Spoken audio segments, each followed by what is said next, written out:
There's been so much exciting news this week. I can't wait to talk to you about it. Let's go. First, we had the Deadline interview with HBO's content CEO, who confirmed that seasons 2 and 3 of A Night of the Seven Kingdoms will be released annually. So we're not going to have to wait between seasons. Huge news. Massive news. Super exciting. Big week 2 energy. Big week 2 energy. Things are going well. Yeah, they're like, everything's going good. We're not stopping here. So that was awesome. And then we also got just confirmation and tidbits that A Night of the Seven Kingdoms season 2 filming is well underway, going well. So 2 very exciting things. Currently drinking the Checky waters as we speak. It's been fun because there was also some weird interview, and we didn't pull it for this, which I should have done that before. But sorry about the picture on screen, everyone. If you're watching the podcast instead of just listening, if you're on YouTube, I will not scroll even 2 frames before where the screen is right now, just so the video doesn't get taken down. Anyway. Sorry.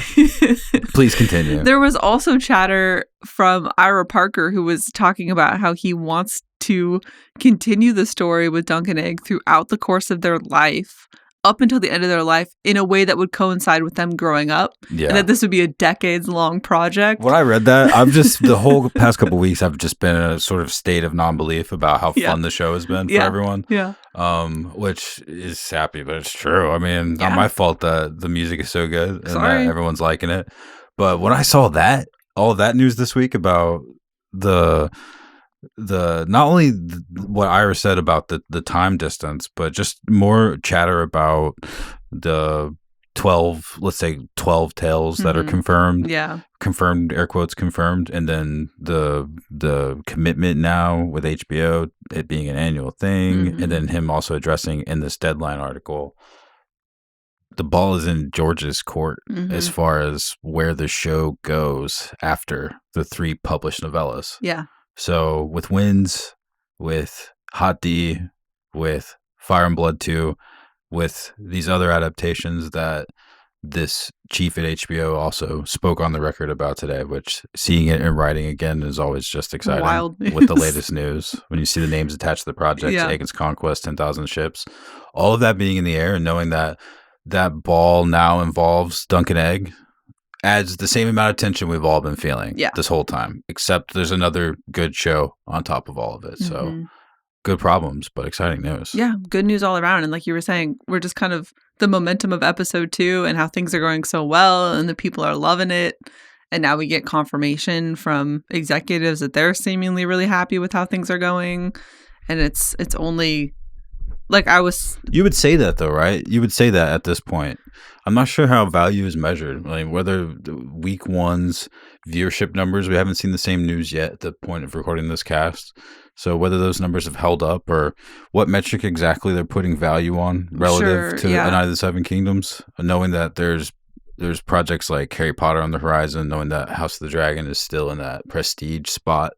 A Night of the Seven Kingdoms not claiming the prestige spot on Sunday night. So keeping all of those swirling truths in mind at the same time, I'm curious what a success seems like at this point, knowing, being in this space for so long and being a fan of HBO well before that. Part of what compelled all of us to be interested in this stuff in the first place was that knowing what they value, what seems to be a good prize for adapting another GRM story and it actually being good.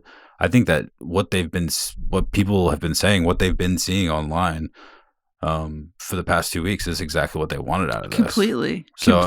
That reality coupled with this interview seems like if we want to go beyond the published 3 novellas, that they're totally game. Yeah, and we'll have the opportunity to. And maybe with the way that Ira was talking about breaking it up, we'll give George the opportunity to publish and write more in order for there to be source material too, which is kind of like an exciting loophole to help with that stressful train barreling down the track, to kind of take that away and take the pressure off and say, hey, we still have great momentum, but we're going to do this at a different pace for some cool artistic reason instead of of something different. But it's just interesting to know that ball for sure is in the air. Yeah, it's exciting. For sure is in the air, and that there's LOL, another added pressure of the show catching up to the book. I know. I hate that for him. But it's so good that the network likes it and that people want to see it. Yeah, it's great. It's great. And I mean, that's been the conversation. Fun situation. I know. Put everyone in. And that's been the conversation shows all week, which has been so fun to see again. Episode 2 was awesome. Some people are even saying episode 2 was better than episode 1 because most people said that. Yeah, of reasons that we'll get into, which is so fun, so exciting. And, you know, there's not a lot of discourse online. There's not much we can say either with 2 episodes available. That's kind of what people say at this point. Right. In the GOT fandom world, when we're in season, you'll be like, well, was episode 2 better than episode 1? Well, we also only have episode 1 really feel like an episode 1? Right. Well, episode 2 felt like an episode 2. It did. But it also felt, what I really picked up on it that I was trying to talk to you about when we watched the episode on Sunday night, compared to the first one, not having that same level of coordinated choreography polish. The Hedge and I episode 1 already had way less than what we're used to seeing. Felt more like the opening when the Starks were greeting the Targaryens in GOT season 1 versus, you know, what we saw the last offering, Hot D, right before that. Right. This one was an even step below that as far as the choreographed nature of it. But it's like I was talking to you about a few weeks ago when I said, I don't really know if I've been able to pinpoint ever what I think an adaptation looks like that also feels like reading it in a book. But this episode really felt like, with all of Dunk's errand running and the what looked like maybe it was going to be a transition to another scene, but ended up developing into a long sequence. The conversation with Dunk and Egg after they met with Tansel. Yeah. Unfolding. That's what a dialogue looks like when it's being adapted from the page. What's funny, that actually ironically wasn't pulled from the page, and so much from this episode was. I know, that's what I was going to say. But that was the mark of this episode. That's what it felt like, and that's what it achieved. And if people like that in Westeros, I think we pretty much have a green light to do lots of stuff in the show. Yeah. Because if people love that, let's go. Exactly. I think it's so cool that you can put them so close to each other. You can put this word for word pull, and we pulled some of the text just to highlight it because there were a handful of scenes that really just word for word were pulled from the book itself. But it's cool to be able to go so deep into what the text is and then go completely seemingly off the rails into a new scene with the laughing storm pulling him, will you heed my call to war? And for them to mesh together in a way that feels like, it doesn't feel choppy. You know what I mean? Like, it doesn't feel like there's two different things happening. But a lot of people have been saying this week that this isn't an adaptation. This is a Song of Ice and Fire TV show. Yes. Because of so much of that. Yes. Because so much of it is off page or on page, but then when the things so far have been pulled from off page, and it might be some penis or shit apologists, who knows? But when they say the discourse, that's what we're here to do, is to talk about what's going on. Yeah. That's what folks are saying. It might be too soon. I don't want to be a hater, but people are saying that things like the tug of war, and I agree, especially on rewatches, it's fun to see the micro expressions on the faces of the characters that we normally read, and the extra content that we're getting is in line with the story. It just adds so much color and life to something that we've already been loving so much. It just adds context in a way that you didn't necessarily know that you needed context. But I was so struck, and we called this out when we were reacting the first time seeing this episode, but I was just so struck that even in episode 2, and it makes me feel confident as we go into the rest of the season, which is, we're almost halfway, which we haven't reached that point yet, though. I'm not even gonna after close. Sunday we can look down the hill. Yeah. But I just feel so confident that if because you could see episode 1, let's pull it from the page, let's tailor to the fans, let's draw them in, let's tell them we're going to do something cool, and then we'll just do our own thing for the duration of the season, which would be totally fine. But for episode 2 to be dotted with so many moments that were pulled exactly from the book, maybe the puzzle looks a little bit different, and maybe the pieces fit together in a way that is not exactly in chronological order. But I mean, the dialogue is word for word. If you look at this Toncel scene, this is exactly the conversation that they're having. This is exactly how it went. Their dialogue is word for word. And so to continue to do that in episode 2, and as we think about some of the conversations that are going to happen throughout the remainder of the season, I am hopeful and I feel pretty confident that they're going to continue to do this, which is really fun for us as book readers. I'm excited just to see it for that same reason. There's this sort of electrical energy, especially the Mycah, Baelor, Plummer, Lord Ashford scene with Dunk, because that's such for me, a reread scene in the book, because that's the moment where things start to change in a certain direction. And I really wanted to understand why the world was unfolding in that way. Yeah. And it had to happen. And it being an adaptation, there's always a risk that they just do it in a totally different way, or they merge a different character into another one, you know, and it's got a totally different name. And so we already knew going into this that things have been so true so far that surely it's going to be the same. And it wasn't exactly the same. It was different, which is so interesting. But the lines were, even though, you know, the situation, the way that Dunk showed up was completely different. Plummer's there. It's a little bit different. Yeah. But the text is drawn word for word. And one of our questions that we asked this week was it says the Targaryens have arrived in Ashford, which is so exciting to see. What do we think of Baelor, Maekar, and Aerion and their depiction in the show? And some of the feedback that we got, and I think the feedback that you and I had was, we are reading this storied scene word for word. Even if we kind of scroll through the pages, we see some of the blocking is exactly what we're looking at. And if you're watching on YouTube, you can see highlighted pieces from the dialogue on screen or the blocking on screen. Some of the blocking, yeah. That were exactly what were coming from the book. And you can see half the page is yellow. Except Mycah has been dramatically aged up. We got to add that in. Mycah's been dramatically aged up, and also he uses an insane amount of profanity. But I think that only adds color and life to I agree. these characters. And I think that's why we have an explicit rating on the show. Well, exactly. But Baelor, just especially in my rewatch, just stood out for me so strongly. I absolutely love the way he was adapted on screen. And I feel like they did such an unbelievable job of making this really powerful, strong, yet kind and endearing man come across on the screen in a way that we as book fans, or lore fans going into this were, Baelor Breakspear fans. Yeah. But it's especially in the second rewatch, as I was also watching and rereading the story kind of at the same time to pull the highlights together. They did such a great job with him and his presence and his relationship with Maekar, however we're supposed to say his name. Mycah. It was just such a great adaptation. And I think that we got only a glimpse of the Targaryens in this episode.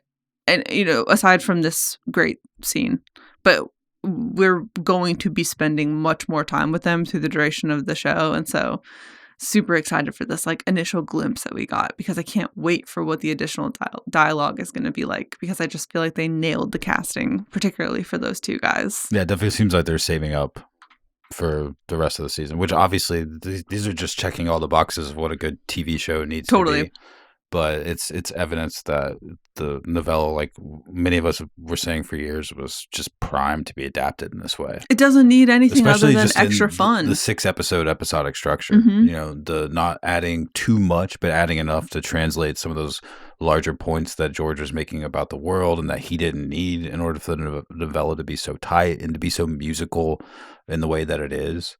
But yeah, it was a big moment to have this conversation and to have Baelor finally introduced on our screen. And it was easy to feel like when I was watching it, for example, for the first time on Sunday, I was just taken into the tidal wave of how fun the show being on was and how much I was thinking about episode 1. The weight of finally seeing Baelor Breakspear adapted, I know, didn't quite hit me, but I thought that they handled his presence, not his aura, but his ability to be present when he's talking to someone very well. That was very thoughtfully handled, and his thoughtfulness, just his listening in the moment and ignoring the scale of whatever they're talking about, just treating everything like it's a personal matter, and that being what connected the okay with Plummer.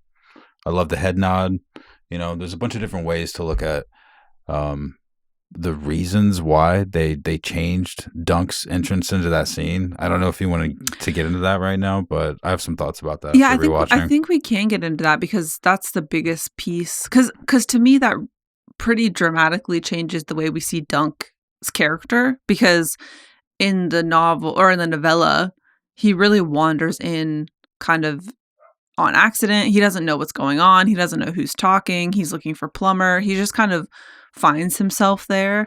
But the way they depicted it in the show is that he very pointedly is kind of snooping about and seemingly comes into this conversation on purpose. And so to me, it takes him from being this kind of confused, ditzy, oh, I don't know, I was supposed to be here, but I'm going to take my shot, to somebody who is a little bit more, he just has more tenacity. He's just a little bit more engaged in his attempts to get into the list. Yeah, he's much less innocent. Like he's way more complicit in his actions. And so I think that that's a little bit of a deviation from who we would have assumed him to be.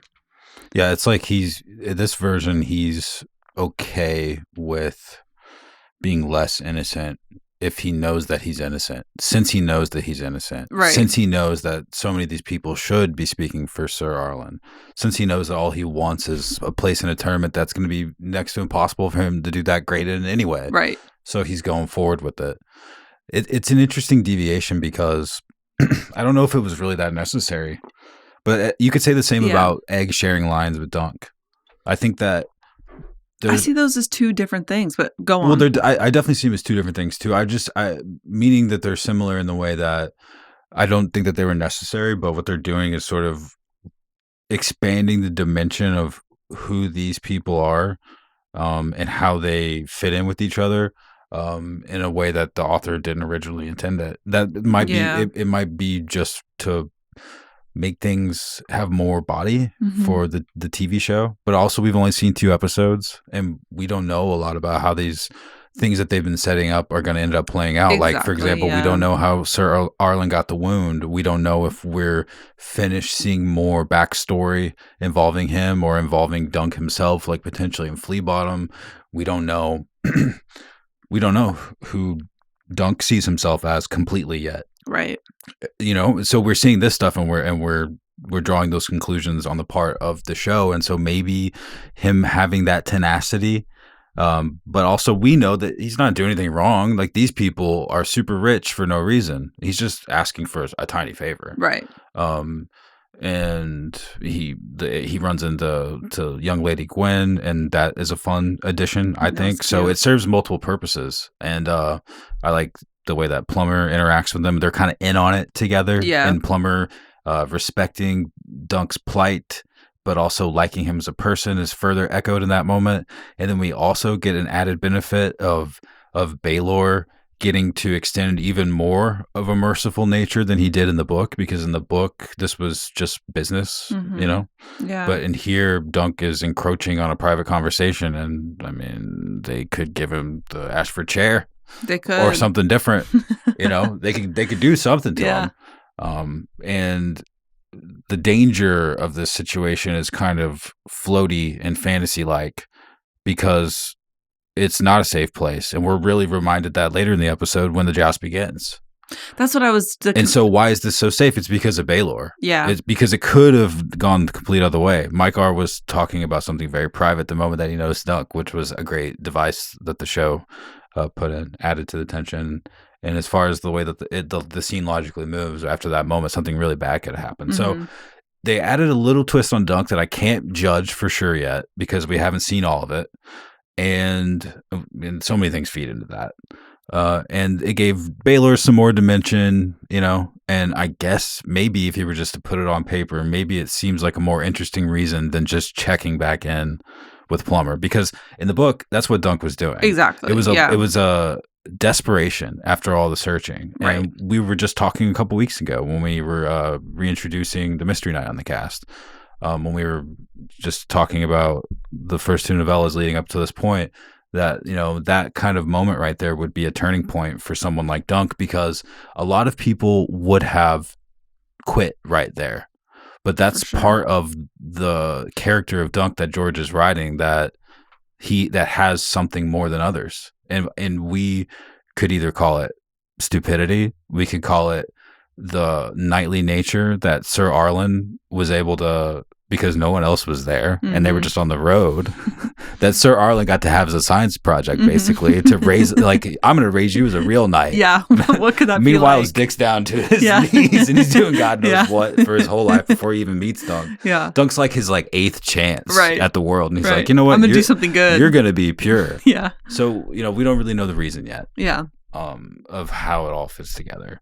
But in the book, at least, him not quitting, him being at the end of his rope and then deciding to try that last chance is the reason why the treasure chest of Baelor being in that room and then just flicking at the flick of a hand, getting the prize of the first 2 episodes, or for us, the first 2 chunks of reading. Fixing how do we get into the tourney? No one's going to let us in. Yeah. Well, just don't quit. Wait until the very end. And so the show's version of not quitting, waiting till the very end, is I just talked to Arion and he didn't seem like he was all that much. Well, and also Egg, was this before or after it was Egg after. saying? It was after, because Egg had to go.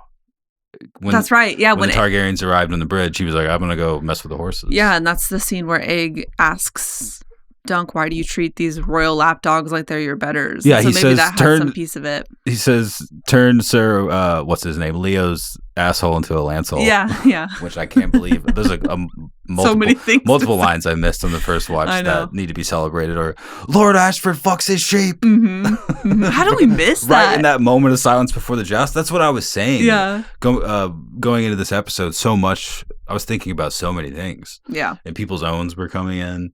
So the rewatches are good, and the second podcasts on these are good, because an episode like this, for example, has so many little things. Totally. Especially if you're trying to think about how it relates to the novella and what that might mean for the rest of the episodes that we haven't seen yet. Totally.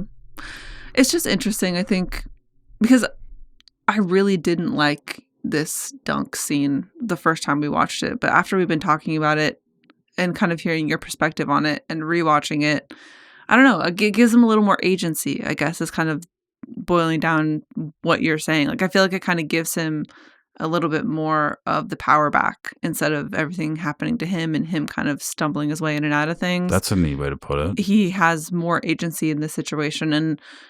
And when we look at kind of like some of the lines that were changed between Dunk and Egg, which there were less in this episode, I felt like, personally, I could be wrong.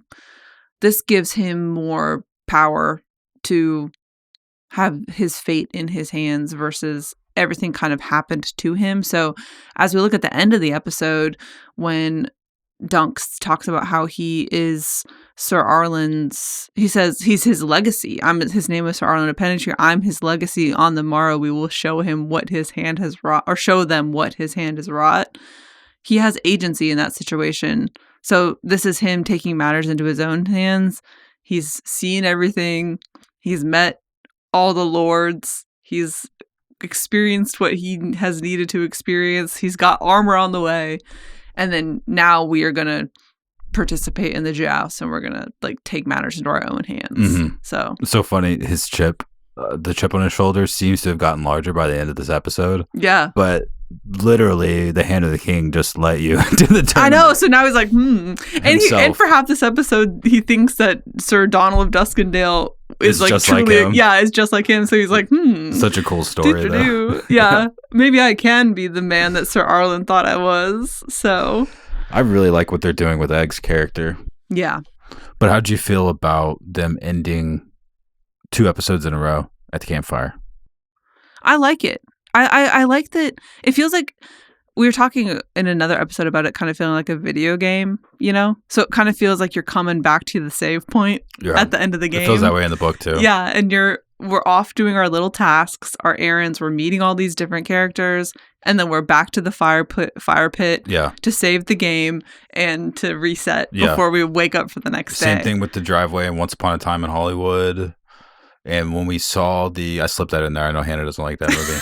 But when Dunk first saw the elm, you could feel you could see like, okay, we're going to get used to this place. Yeah, that's his house. I'm just glad that we keep going back there. Yeah. Not only now that it's on his shield, or it's going to be on his shield too. This is his spot here. This is where he feels comfortable. Yeah. And so I really like that we get these kind of debriefs between Dunk and Egg to land the story at the end of the episode and to kind of draw it back to, hey, this is about these two characters and their relationship, and we can really dig into and build onto this back and forth banter that they have. And I feel like it's a really nice way to highlight the fact that while we may have these kings here and we may have these other lords here and we may have all these different casts of characters that would participate in a tourney like this, at the end of the day, it's about these two guys. Yeah, and they very firmly did that with the ending them at the campfire in two ways. Yeah. It's something we talked about just like a month ago. I was so unsure how the first couple of episodes would be handled in that way, because there's more obvious moments later as the story starts to unfold. Like, for example, there was more obvious moments to create stops in the reading order for the podcast. Yeah. So how do you do it? Like, I feel like I would always be tempted to do something that felt like a moment that everyone would rush to the internet for directly after. And this episode didn't do it. It was about Sir Arlen. Mm-hmm. And that's what this episode was about. His hard salt beef, the fact that he's as hard as salt beef, the energy of them two laughing and eating salt beef, and then booking it in that way with that resolve. It's a good sign. It's like it's a book moment. It's very quiet and unassuming. But to do that, on the mainstream, at this point, is a good sign. It's great. I don't know if we'd be able to do that without the success of GOT for a show like this. Like, not even if it was back in 2011 at that point. Mm-hmm. Like, I'll have to go back and see what they were doing with the first couple episodes of Breaking Bad, but I feel like there was always some kind of an interesting dramatic cliffhanger of some sort. But wouldn't you say this is a pretty dramatic cliffhanger? If you are watching and you care about the lore and you're if what they're hoping happens to you does happen to you, then yes. And so I'm just curious if people care about Sir Arlen in that way. So if we get more of him, and if we get more good moments of Dunk's clear nature proving successful around him, then I think that it'll matter more. Yeah.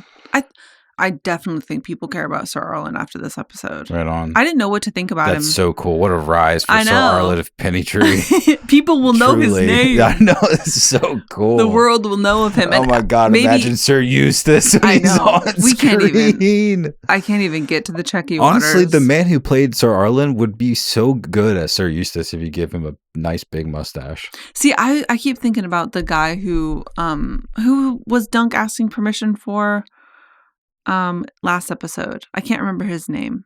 Permission for what?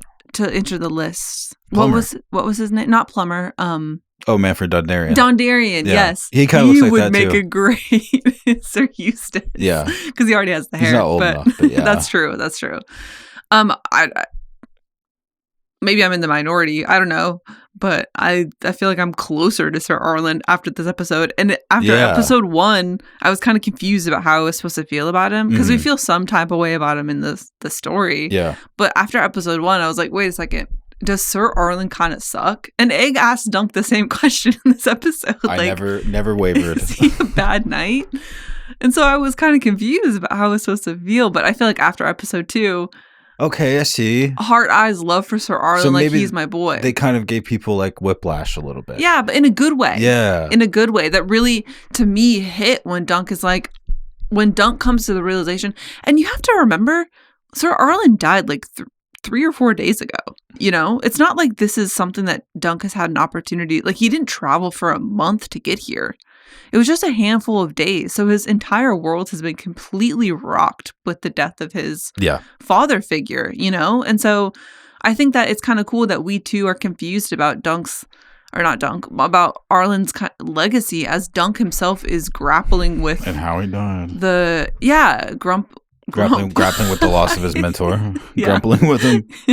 Grappling with the loss of his father figure. And so it was really cool in this episode as both Dunk and as the watcher to watch the progression of, okay, maybe Sir Arlen wasn't who we thought he was or what a quote unquote true knight is supposed to be. He never was a champion. But I am the product of him, and he was a good man because he made me a good man. And even Baelor Targaryen took the bait. Like, even he believed me. So maybe it's true. So maybe Sir Arlen actually did a good job. He made a difference.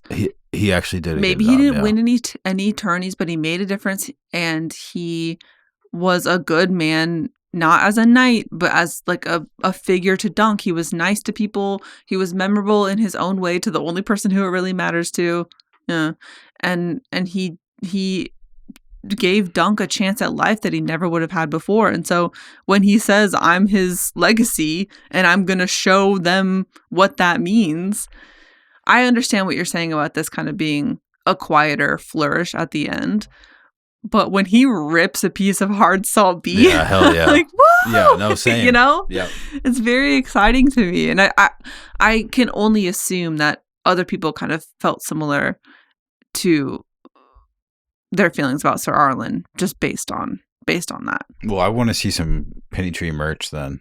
For sure. If this is fun enough for everyone to start doing cons again, let's see more representation of Sir Arlen. Then. Yeah.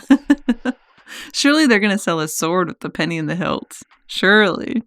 What a nice touch. Surely. Okay, so Egg. Yeah. This version of Egg, when I say version, I just mean adapted. So we can see the things that George was telling us was happening. Like, for example, it may seem a little impatient and heavy-handed, or Egg's presence, in the conversation with Tansel, for example, when Dunk can't think of what to put on the shield. But it actually was word for word. It was word for word. From the book, yeah. But we're seeing Dexter play Egg. We're seeing a person be Egg in those scenes. Our brain is filling in those gaps. And so maybe we looked at it in a way that was maybe more forgiving or a little less austere, maybe less sarcastic, maybe less Rich Targaryen-ish. Yeah. I don't know. But I feel like the show is doing a pretty heavy-handed job of reminding us that between what we're talking about, between the bug and the cider, they're doing a solid job of reminding us that he's different. Totally. And that there's something more bubbling underneath the surface. Well, I think when we read him, and something I was thinking about as I was going back through the text this week was, in the novella, he's got his head covered, he's always wearing a hood. He was more outspoken to Dunk himself, but less so in public, out in the world. Sure. Yeah, he felt to me as we were reading much more hidden away and much more of a kind of a kid underfoot to Dunk. Whereas he's not hidden away in this episode. I feel like the way that Dexter is playing him, I'm a huge fan of it. I really, really enjoy his portrayal for many different reasons, but I just feel like he's adding this level of life and confidence that is not taking away from the reveal. And that was something I was really concerned about going into the show. Are casuals going to understand who he is from the offset, or is that going to be a surprise? And based on feedback that we've gotten this week for our questions, it seems to me like the majority of people of casuals still don't know who Egg is and what his heritage is. We did a poll both on X and on Instagram, and the polls kind of came out almost exactly the same. 44% of people said that yes, casuals know who Egg is, and they have guessed at this point. 57% of people said that no, people who are casual still don't know. We got a couple messages from people who were like, my spouse, my partner, they don't know who he is, and I can't wait for the reveal, and it's going to be so exciting. And so I think that Dexter has this way that may not feel subtle to us as book readers because we're so deep in the lore that we're picking up on some of the nuance of bringing Egg to life that is working for non-book readers. Like, it might just seem like he's an interesting, smarter than average kid. He's kind of quirky. Yeah. He speaks in a cool way. He's just got this, assertiveness about him that's just kind of silly, and he seems smart, and he seems, he looks funny. He's got a shaved head, and he, especially in juxtaposition to Dunk, he just kind of has like a interesting way about him, he just is kind of silly, and so I think that I think he's portraying Egg in a way that is adding depth to both sides of the story, to both the readers and the watchers. And so it's definitely adding space around the text, like I said. Yeah. Like he's being put to the task of like, I guess someone at some point had to make a creative decision of what kind of way Egg is taking Dunk's vapidness. Yeah. His like, I guess, lack of focus on certain things. Mm-hmm. Like how would he consider it? Like at what point does he like Dunk? Like, is there that part of Targaryen in him that just sees small folk as dispensable? And we don't really quite know that yet. I think we do know that, though. Well, maybe. Because look at the scene where, after the Tonsel scene, where Dunk and Egg are having a conversation, and this really stood out to me in the rewatch. Dunk is talking about how people always thought that he was stupid. Yeah. And wait, it starts with Egg. Egg is talking about how everyone says I'm he's small. small and all this kind of stuff, and Dunk's like, well, I'm stupid. Yeah. And then he stops talking. And Dunk was just looking for someone to connect with, like, yeah, we both have problems. But Egg was like genuinely looking to Dunk to give him some sort of advice. He was kind of like, hello, like, I want to learn from you, and I'm interested in what you have to say. Yeah. Can you not give me, like, this should be a back and forth. Yeah. But instead you just kind of were like word vomiting your trauma just wanted to me. relate. Yeah. Dunk didn't realize he had to do the rest of it. Exactly. So to me, I'm with Dunk on this one. Yeah, true. I mean, ask for advice if that's what you want. Yeah, but to me that means that, like, Egg really is interested in what Dunk's opinion is and what he has to say, and he actually is coming into this as like, hey, like, this is somebody who Sure. I admire. Yeah. I can just feel that already kind of coming across. And I don't know if it's because the two of these actors have a really good relationship, and because I know how things are going to be, but I just felt like this scene in particular really highlighted the fact that Egg was eager for true feedback from somebody who he respected. But that could be my book bias, Possibly. at this point. So we like Egg, so that would be a safe assumption. I don't think that you could necessarily take it too negatively. I mean, the negative version would be he's just, in a very Slytherin-like way, sourcing information just to get more information about the world. True. Maybe not necessarily for nefarious purposes, but definitely not out of pure interest. He's so young, or because he though. looks up to Dunk. Right. But obviously that's the version that we like. But the way that Dexter's playing, I just feel like there's something bubbling under the surface of Egg, and I don't know if it's the portrayal, but it can't be fully the portrayal because it's in the series as well. George makes a very specific point at a couple moments throughout the novella, and I'm only going to quote one for sure because it's the only one that I can quote for sure right now. And it's when Egg is watching the joust and he's saying, kill him. Yeah. And there's other moments leading up to that are intense, but that's the height of the intensity. And he's pretty upset. I feel like he needs to debrief a little bit after that. Mm-hmm. And we saw that in this episode, actually. Mm-hmm. His kind of weird nature when he was telling them about the fish. Yeah. He was kind of debriefing a little bit. And so that's a George thing. It's not an adaptation thing. It's definitely not a performance thing.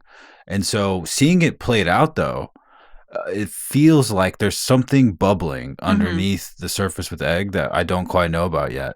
Do you and I don't know if about him. Yeah. And I don't know if huge lore heads are able to give me like a shard of a sentence that tells a little bit more. But I think that Egg's future, that hopefully we get to see adapted. So cool. Definitely, hopefully we get to see written by George. Most importantly, I think that part of his personality as an adult is being written right now, and this sort of like spirit about him, that dice roll of a Targaryen that's within him, we might be seeing in those moments, and at least they made it to the show. And I'm curious where it's going to go for him, but Dexter's clearly being told to do that as Egg. And not just by his accent and not just by the way he pronounces not things. just being posh, but there's some kind of thing inside of him that Yeah. is that is Egg's spirit, that is an adult that we don't know. We don't really know what that looks like yet, not for sure. We know what he's trying to do at Summerhall, so clearly he's an interesting guy, right? And he's a Targaryen, and we know from the story there's a dice roll, and especially going to be an important dice roll with someone as important as Egg. With someone as important as Dunk as his best friend. Right. So we're seeing novella stuff really play out right now in the show. Those directions from George being directed here and playing out on screen. And so I think that part of how Dexter is playing Egg, we can kind of guess a little bit more about Egg's future in the books, just what kind of person he's going to be. Only everything we could have dreamed of and could have hoped for. Yes. That we would be able to have this kind of depth, and he's yelling about Blackfire bastards. Exactly, kind of they putting made a some big of that kind point of to put thing. that They in. did, and so I totally see what you're saying. And to be honest, I just was having a good time watching him. I wasn't thinking about him in his future as an adult. But this is him learning how to be Egg, and this is really the most important stuff because he's getting to know Dunk, and he's eventually and Randos, and he's learned, and he's so young, so this is super impressionable. But also, he's going to make the decision later.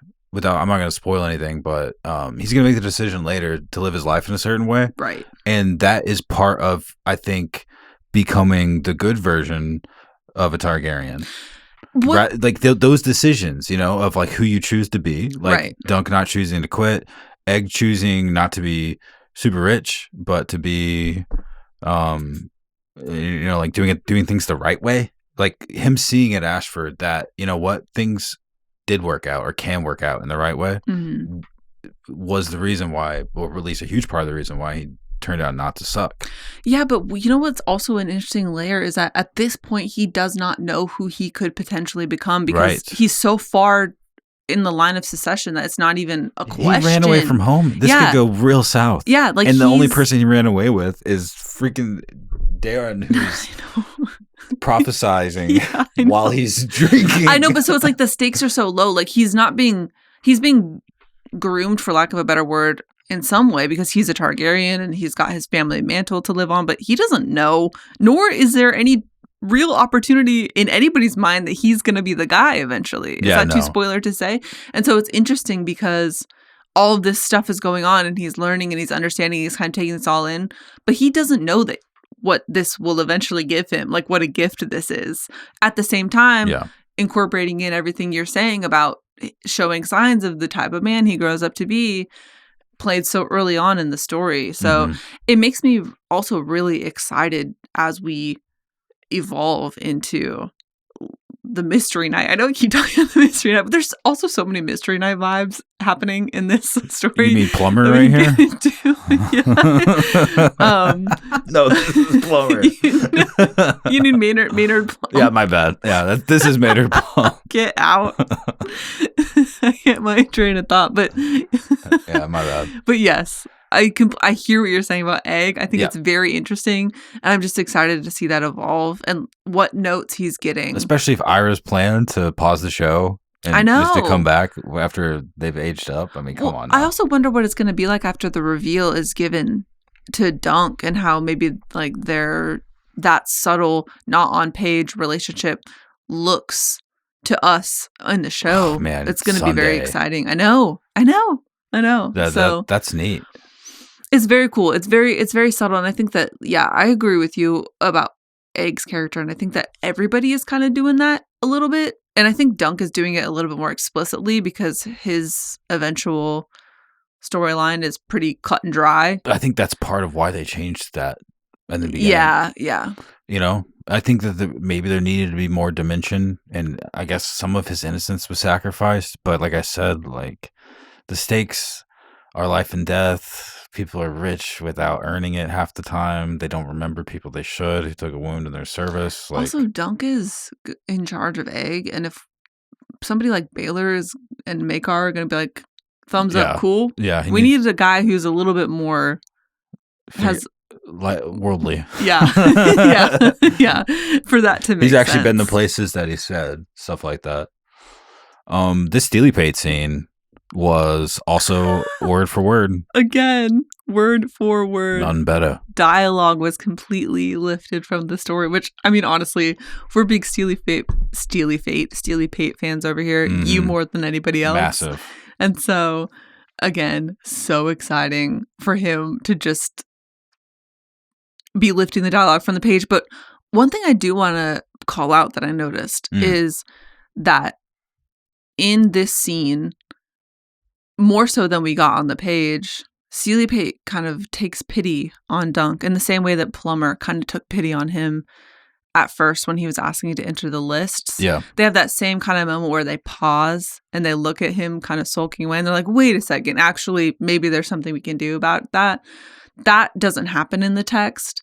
It's a little bit more of a straightforward, free-flowing conversation where Steely Pate says, all right, cool, we can give me money we can now, make a deal. you bring more money, or I keep the money. Yeah, but in the show, he kind of walks away, and again, Steely Pate, much like Plummer, gives him this kind of like, oh, well, hey, come back. I'll give you the deal that you want. And I like that they're doing that because I like that we are continually reminded that people are so endeared by Dunk and that people are so drawn to this man in whatever way he might be, even if he is just a fake hedge knight or whatever he is. People are endeared to him and drawn to him. And I think that as a show watcher, it makes us endeared to him and drawn to him because we got Steely Pate being like, you know what? Yeah. I will cut you a deal. So I liked that little addition, that little subtle addition that they put. I could live without it. I think, especially since we already got it from Plummer, but I see what you're saying. And it does well to help build up Steely Pate for later. Right, exactly. And it also just adds more to the narrative of Dunk's rough spun and how that's a breath of relief compared to all of these up jump nobles that barely pay Steely Pate the time of day. That just he's kind of at the end of the market. He's just kind of like right. Flourishes. Everybody else has these plumed helms. Right. And that's one of the part of the reason that we love this character so much. Yeah, that's true. The performance by, I'm gonna try to say your name right, Yosef Kirkor. Mm-hmm. I mean, he rose to the task. I hope it leads to more exciting stuff for this dude. Me too. When I see just this character on screen, and I've said this since seeing him on page, I've always hoped that Steely Pate comes back in some way. Because he seems like some guy that would, but it might be too cartoony. I don't know, but he doesn't seem cartoony in the portrayal. No, but him coming back, I mean, and it's just the way that things wrap up in Ashford, that happening again would be like the end of a video game. Like everybody comes back together, right? But like that would be Summer Hall. So well, that's what I'm saying. Maybe they hired. Yeah, that's what I'm saying. For, yes. Oh my god! Yeah, that's what I was just gonna say. Let's go. I don't care if he dies. Actually, I do. Yeah. Maybe he sneaks out as well.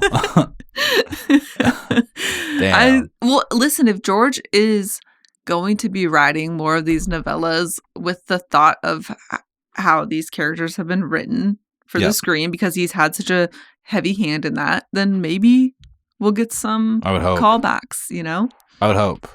I would hope too. He was so good. This is fateful though.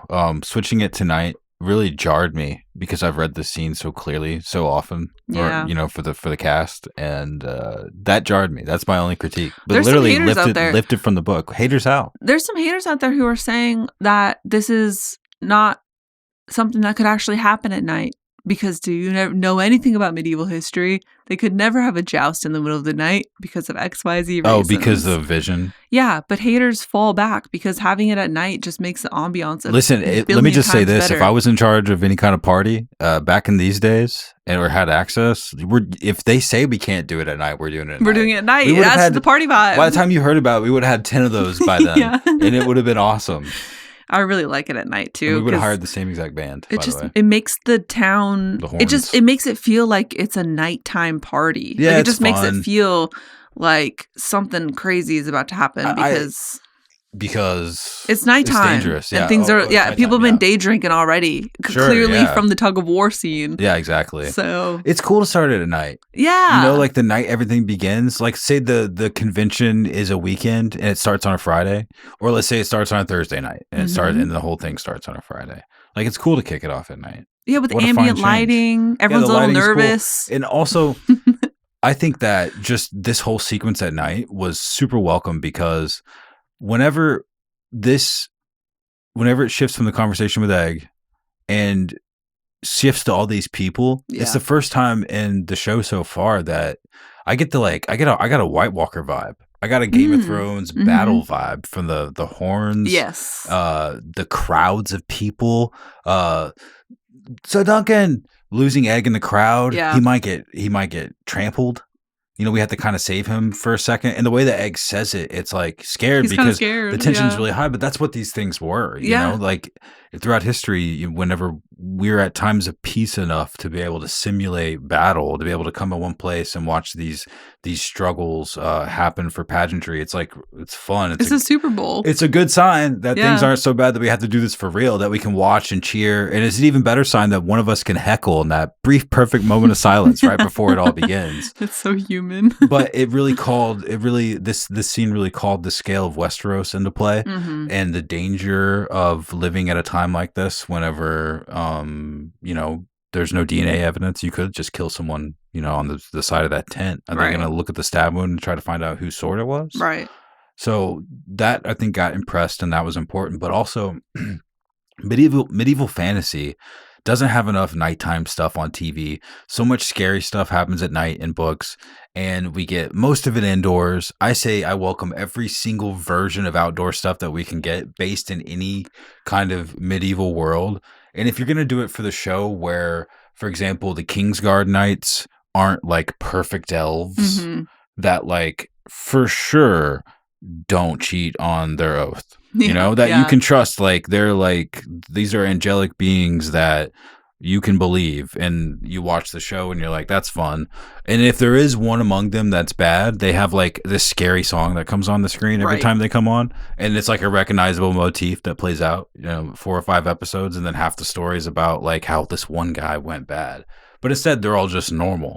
So we're getting that nighttime medieval done. There's grain on the screen. It's kind of noisy. Maybe they could have shot it a little bit better, but it feels like it's actually medieval fantasy, the kind that you like. It's on HBO. It's not on Amazon. You actually believe what's happening. The characters are imperfect. So is the footage. But our TVs are better. Our TVs are better than they were last time. Half of us got that cheap OLED now. Yeah. So we like it, but I'm more of this. So any haters on the Joust at Night, it's like, why would you even bring that up? I know. This is way more fun. Give us more of it. It's happening in the show that we like, at least. It's also cool when you think about how much George wanted to create he wanted to create the perfect jousting scene. And he was so interested in making sure that it was better than anything anybody had ever seen before. I mean, this was pretty awesome. And the fact that it happened in the dark only made the stakes higher for all the reasons that you said. And so, especially in the rewatch, because I feel like the first time I was watching it, you're trying to take in some details for us to talk about and call out. You're like immediately writing down the guy with the fish. Exactly. Yeah, exactly. And that's kind of just the nature of what we do. But to be able to sit and just kind of soak in the revelry and enjoyment of it. Nobody loves going to sporting events. I mean, we love going to sporting events. I love being in the crowd. I'm sure most people have experiences with what that's like. And so I felt like this was such a true representation of, this is a really big sporting event deal. Egg knows who all the guys are. They're putting bets on people and who everybody could be. Leo get taken down really hard in some weird way that's probably going to come up later. For sure. We're getting some pageantry. We're getting some cool, sick moves while they're jousting each other. It had all the elements that you could ever hope for from a scene like this. And so I think George was trying to make the perfect joust scene, and I think he did. And I think just the fact that it's dark outside, I know that's silly, only ups the ambiance by 300% to help make that true. Makes the tournament cooler. Yeah, it's so fun. And I think that the joust that George was really talking about hasn't even happened yet. No, I think you're right. I don't believe it's happening tonight, so maybe we'll have to complain about the smoke or the fog later. Well, it's going to be hard for these guys to joust at all, okay? Yeah. Point blank. Yeah. And they're not even trying to hurt each other that much in the first place. This is all just for fun. It's for show. One thing I really loved about this is that it made me feel like people like Lionel are part of the programming. Yes. Like they have a responsibility for this whole thing to go off. And that's the truth. And that's really the truth with everything too, with any kind of organized convention or party or even a major sporting event, like people have roles that are necessary to fulfill to make the pageantry of it exciting for all of these people in the crowd watching, exciting for the small folk. So he got drunk all day and then he had to throw on his armor and go, put his body on the line, like the ladies were saying in the first episode. Yeah, he had to go be the laughing storm. But all of that's obvious. But what I really liked is how they made me feel that. Mm-hmm. And that's kind of like Ashford in a sense, like that small town vibe being represented. They really made me feel that because we had that one-on-one with Baelor. The Hand of the King literally said that we could join the tournament. So that small world nature, every time we cut back to the dais there, the head table, we know those people. Every time we cut to the Laughing Storm, we've seen him drunk and we've heard him talk about his legacy and where he thinks he fits in with his ancestors. Yeah, just slaps on the butt.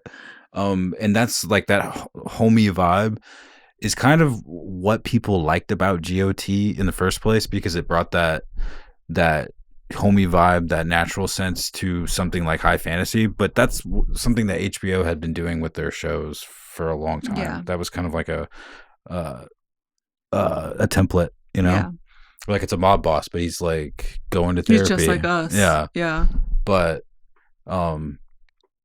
it really needed to happen in this show because Ashford really needed to be presented in a way that was, this is a big deal enough for Targaryens to show up, but it's still just small town vibes. Mm-hmm. Yeah.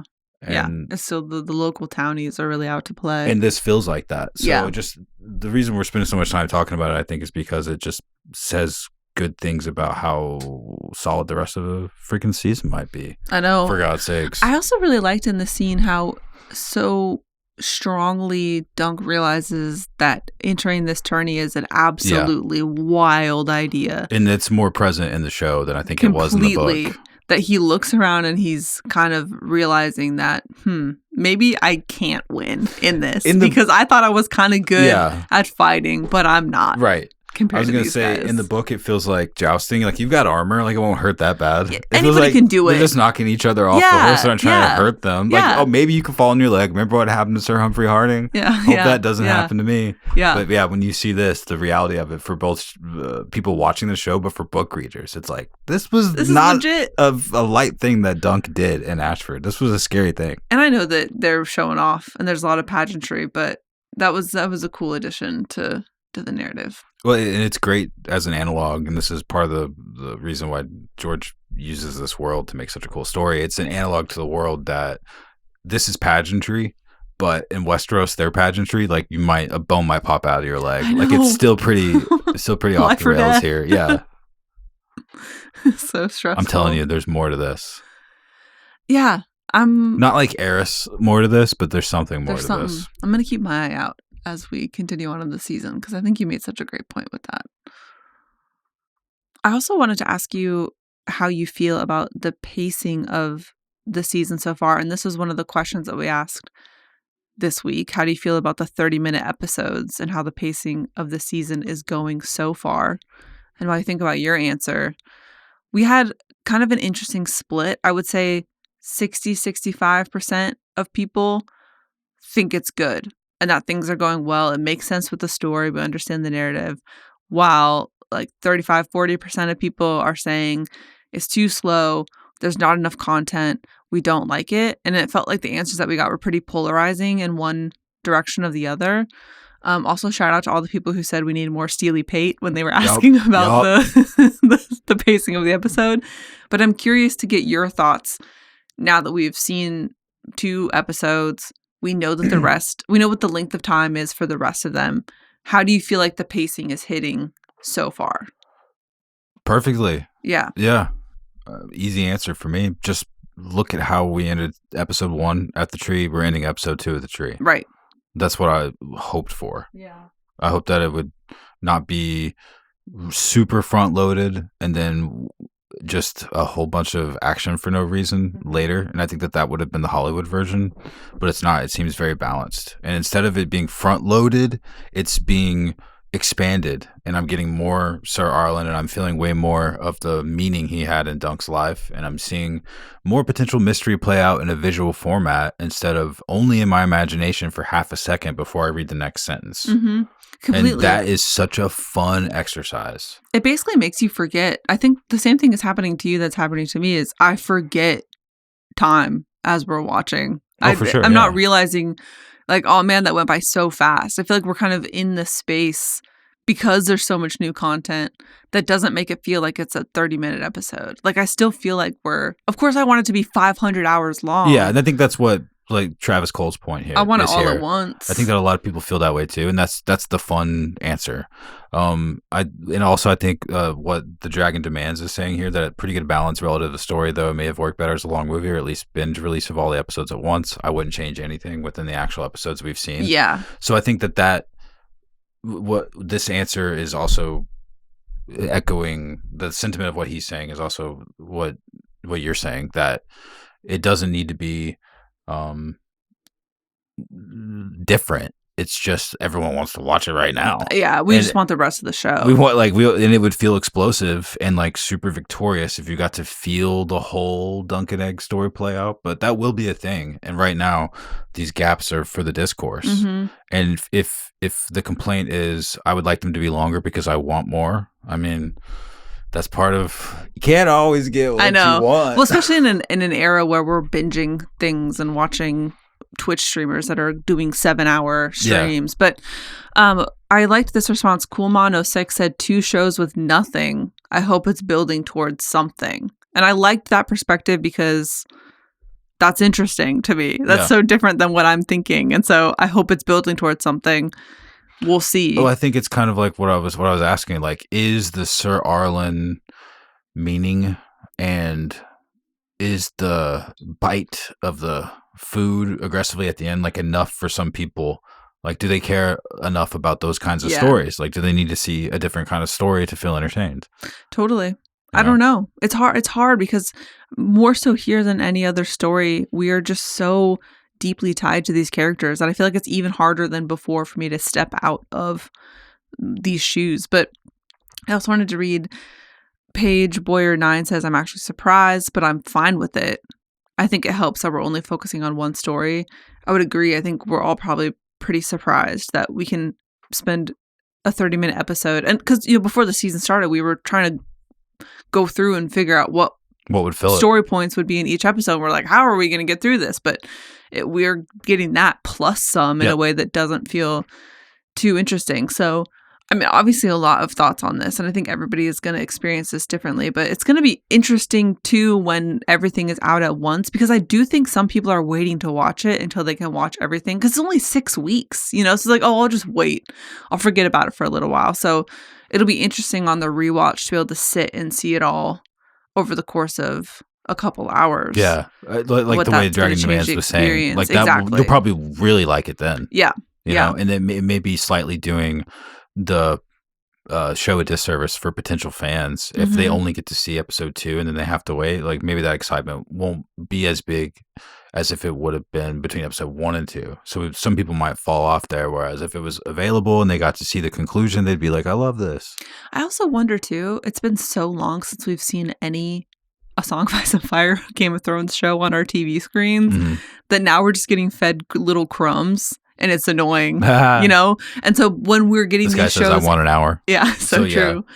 But when we're getting shows annually, and when House of the Dragon is interstitched and all the other content that's coming, maybe the fact that we're only getting a half hour at 10 o'clock at night on a Sunday will be a little bit less noticeable because we have so much content. But we're coming off a deep drought, and so it feels even more like we got so excited, and now we only have a little bit of time. Shorties. But I don't know what else they would put in to fill this out. I just feel like they've done such a good job with the pacing. But I need more is good review. I know. I like. You know what I'm saying? Like, that's good. Shane Street Electrical Parade says pacing was good, but I still want more. I mean, I think that's the perfect summary. I like what Mike Benson said. I would say it says perfectly matches the tone and pace of the stories. I'd say telenovela, but that's taken.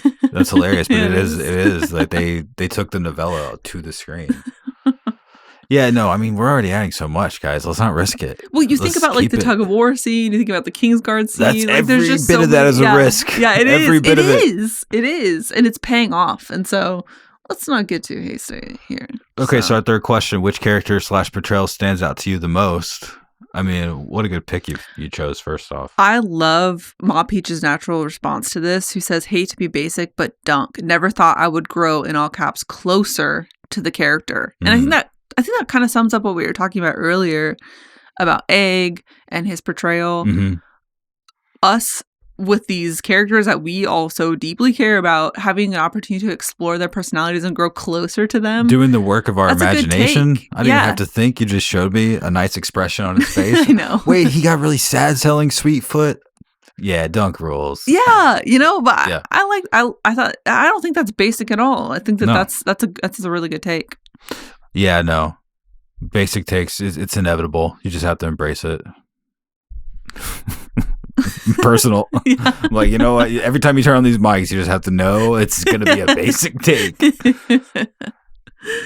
I mean, yes, the Kingsguard plate stood out, let's be honest. It's so good. The If- Kingsguard Imagine is if we really would have got good. that in the original series. I know.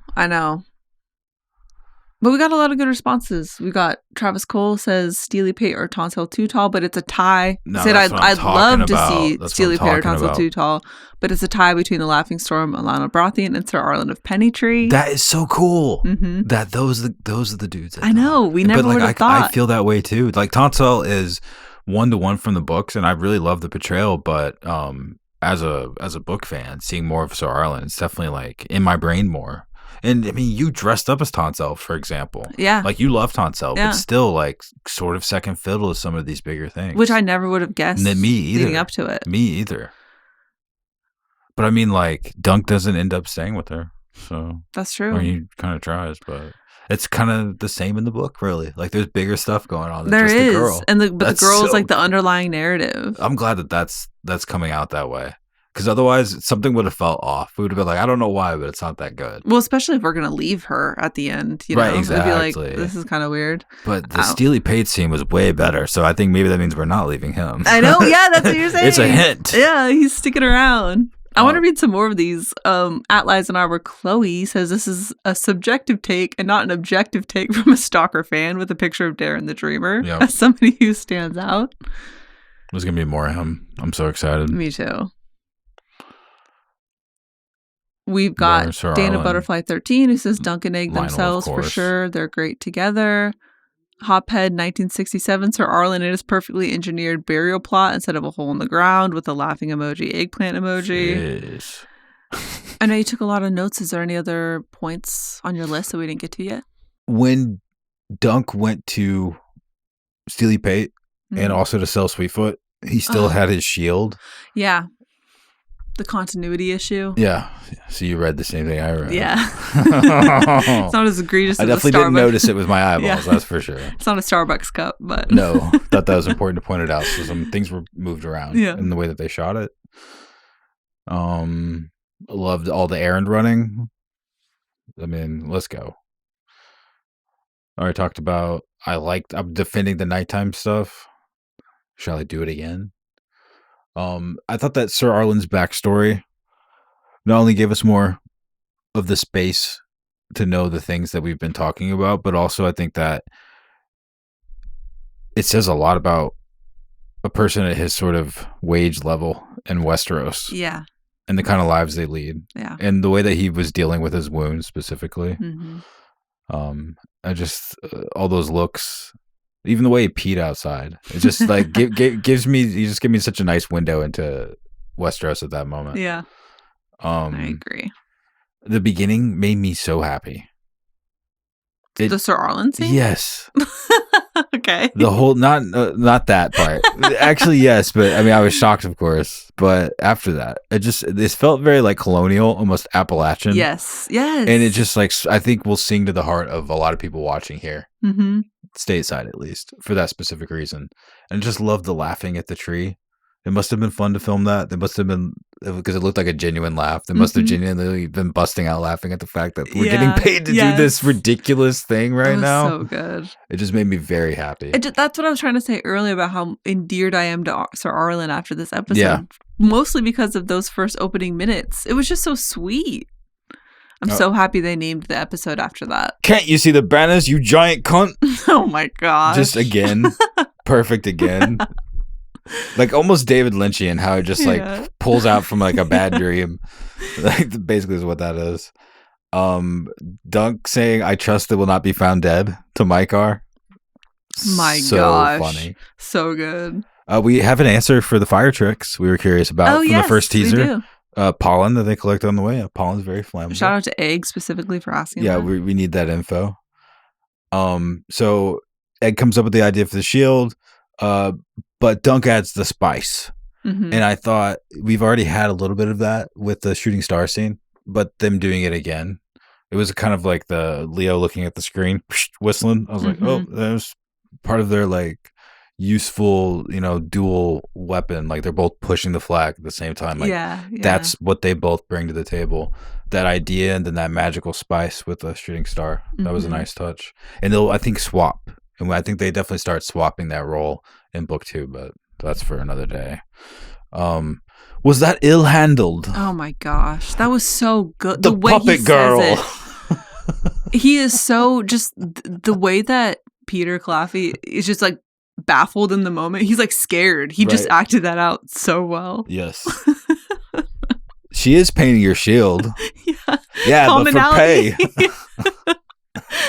That's a good point Egg made, though. She's painting your shield. Yeah. We're doing okay, man. But that was also a good point that Dunk made. He's like, I'm giving her money. That convo is great.